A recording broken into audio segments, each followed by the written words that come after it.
우리가 살면서 세상에서 가장 힘든 말이 있다면요, 아마 책임진다라는 이런 말인 것 같습니다. 우리도 살아가면서 세상을 살아가면서 책임지는 일이 얼마나 많은가요? 아마 대부분의 사람들은 자신에게 맡겨진 그 책임을 최선을 다해 살아가고자 노력할 것입니다. 그러나 그럼에도 불구하고 문제가 생기면 슬그머니 발을 빼거나 책임을 회피하는 사람들을 종종 보게 됩니다. 그뿐만 아닙니다.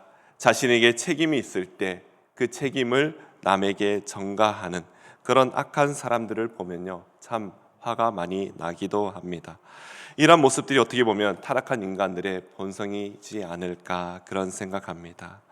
오늘 본문을 묵상하면서 곧 있을 지방선거죠. 지금 아마 많은 후보자들의 이야기들이 들립니다. 저는 정말 그 많은 후보자들이 책임을 다하는, 자기가 한 말에 책임을 다하는 그런 정치인들이 되었으면 좋겠다, 이런 생각도 해보게 되었습니다. 근데 오늘 본문에 보시면요, 도저히 이해할 수 없는 선택, 그런 선택이지만 그러나 책임지는 것에는 하나의 롤 모델이 되는 한 사람이 등장하는 것을 보게 됩니다. 바로 야곱의 넷째 아들 유다입니다. 지금 베냐민의 자루에서 은잔이 나오는 그런 상황 때문에 베냐민은요, 이집트의 종이 될 그런 위기에 처해 있습니다. 아마 과거의 형제들이라면요, 과거에 요셉을 팔아넘겼던 그런 형제들의 모습이라면 이런 베냐민을 보며 참 쌤통이다 이렇게 생각하지 않았을까요?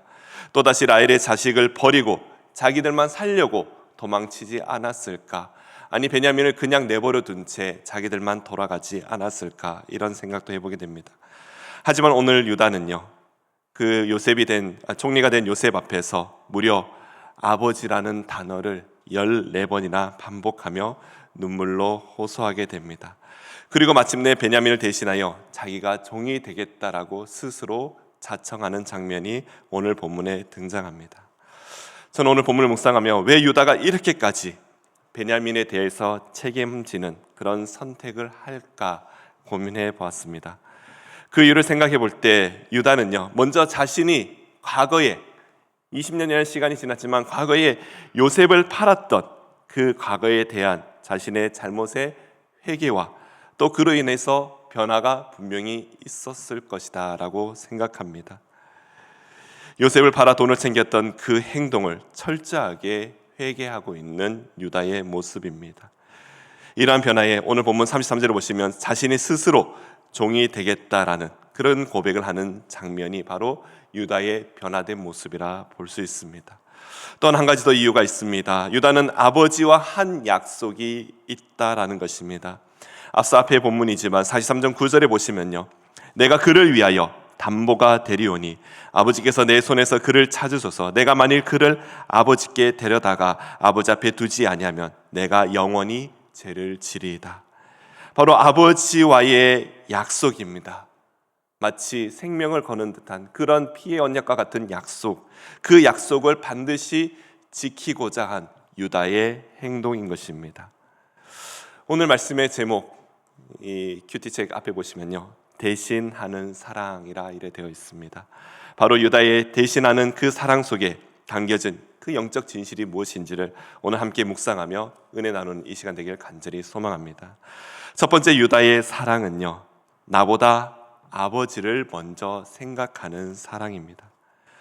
유다는 총리 앞으로 나아가 절박하게 자신의 가문에 대한 그런 상황을 설명하고 있습니다. 유다의 변론의 모습이죠. 베냐민에게 일어났던 사고 있지만 그러나 유다가 앞장서 나아가 그 총리에게 그 변론을 하고 있는데, 여기서 우리가 발견할 수 있는 것은요, 유다는 은잔을 훔치는 것에 대한 변론이 아닌 바로 오직 아버지에 대한 이야기로 초점이 맞춰져 있다는 것을 우리는 볼 수 있어야 됩니다. 보통 이런 사건이 일어나면 이렇게 생각합니다. 내 동생이 그럴 일이 없다. 내 동생이 이것을 훔쳤을 리가 없다. 아마 CCTV가 있다면 한번 확인해 보라. 이렇게까지 이야기하지 않았을까요? 그러나 그것이 아닙니다. 오로지 아버지에 대한 이야기로 가득 차 있다라는 것입니다. 앞서 14번이나 아버지라는 말씀이, 아버지란 그 단어가 나오는데 오늘 본문에 그렇게 한번 표시해 보시면 14번이나 등장하게 됩니다. 먼저 22절에 보시면 이렇게 말씀합니다. 우리가 내 주께 말씀드리기를 그 아이는 그의 아버지를 떠나지 못할지니 떠나면 그의 아버지가 죽겠나이다. 그리고 29절에 이렇게 말씀하고 있죠. 너희가 이 아이도 내게서 데려가려 하니 만일 죄가 그 몸에 미치면 나의 흰머리를 슬퍼하며 수월로 내려가게 하리이다 하니.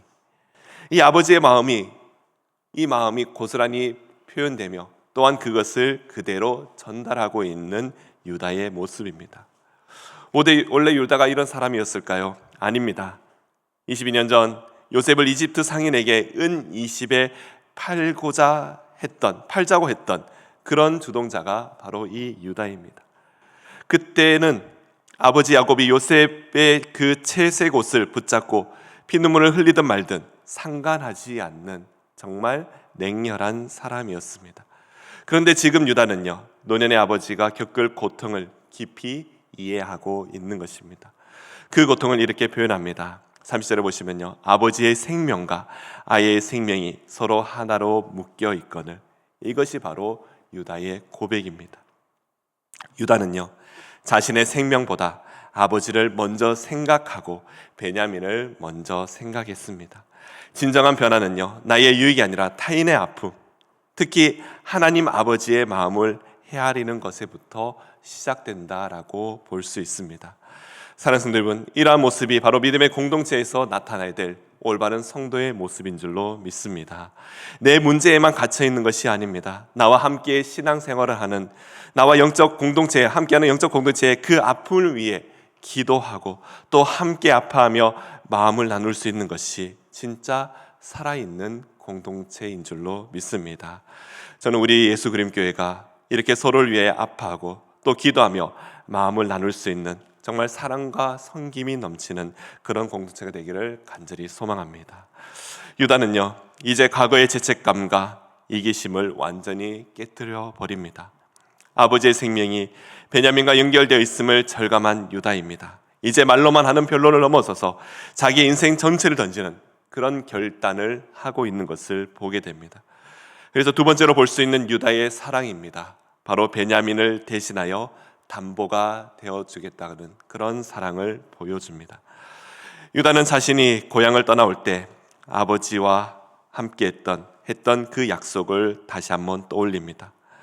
앞서 말씀드린 32절에 자신이 베냐민을 데려가지 않으면 스스로 아버지께 무거운 죄인이 되겠다라고 스스로 약속하고 있습니다. 유다는 베냐민 대신 자신이 담보가 되겠다라고 자청하고 있는 것입니다. 과거에 동생을 팔아 넘겨 돈을 챙겼던 그 유다가 이제는 동생을 살리기 위해 자식이 자신을 기꺼이 내어놓는 그런 모습을 보여줍니다. 유다의 자기 희생적인 사랑, 이 변화는요, 훗날 이스라엘 공동체를 하나로 묶어내는, 너무나도 성숙하게 만드는 그런 기초자, 마중물이 되는 것입니다. 로마서 12장 1절 말씀 너무 잘 알고 계십니다. 그러므로 형제들아, 내가 하나님의 모든 자비하심으로 너희를 권하노니 너희 몸을 하나님이 기뻐하시는 거룩한 산 제물로 드리라. 이는 너희가 드릴 영적 예배니라. 그렇습니다. 세상은요, 여전히 약한 자를 짓밟고 약자를 담보 삼아 자신의 이익을 챙기려고 합니다. 그러나 믿음의 성도는 다릅니다. 약자를 위해 나를 기꺼이 내어줄 수 있어야 하는 것입니다. 성도가 왜 그렇게 해야 할까요? 그 이유는 바로 우리 주님께서 우리를 위해 기꺼이 자기 자신을 내어주셨기 때문입니다. 이 공동체의 회복입니다. 예수님의 마음을 품을 때에 진정한 회복이 일어날 줄로 믿습니다. 바로 내어드림입니다. 주님께서 우리에게 보여주신 놀라운 사랑을 우리를 또한 서로 사랑하며 섬길 때 정말 하나님이 기뻐하시는 공동체로 거듭나게 될 줄로 믿습니다. 그렇게 우리 공동체가 서로를 사랑하며 섬기며 서로를 위해서 희생할 수 있는 그런 공동체, 예수그림교회 공동체 되기를 간절히 소망합니다. 유다는요, 마지막으로 총리인 요셉에게 스스로의 결단을 통보합니다.